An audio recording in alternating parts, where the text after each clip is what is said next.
അങ്ങനെ മാർക്കോയുടെ first half review ഇപ്പോൾ പുറത്തു വന്നിരിക്കുകയാണ്. മാർക്കോ ആദ്യ പകുതി കഴിയുമ്പോൾ ചിത്രം എങ്ങനെയുണ്ടെന്നുള്ള അഭിപ്രായത്തിന് പ്രേക്ഷകർക്ക് ഒറ്റ മറുപടിയുള്ളൂ: ചിത്രം ആളിക്കത്തിയിരിക്കുന്നു എന്ന റിപ്പോർട്ടുകളാണ് പുറത്തു വരുന്നത്. ഗംഭീരമായിട്ടുള്ള പെർഫോമൻസും അതിഗംഭീരമായിട്ടുള്ള മേക്കിങ്ങും എന്നാണ് പ്രേക്ഷകർ പറയുന്നത്. ഏറ്റവും മികച്ച കാസ്റ്റിംഗ് ഉള്ള ചിത്രം കൂടിയാണ് മാർക്കോ എന്ന റിപ്പോർട്ടുകളാണ് പുറത്തു വരുന്നത്.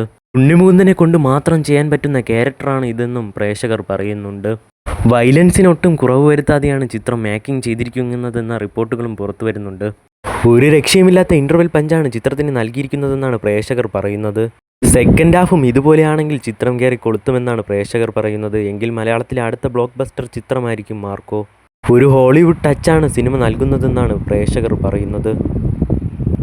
വയലൻസിന് ഒരു കുറവും വരുത്താത്ത ഈ ചിത്രത്തിൻ്റെ സെക്കൻഡ് ഹാഫ് റിവ്യൂവിന് വേണ്ടി നമുക്ക് വെയിറ്റ് ചെയ്യാം.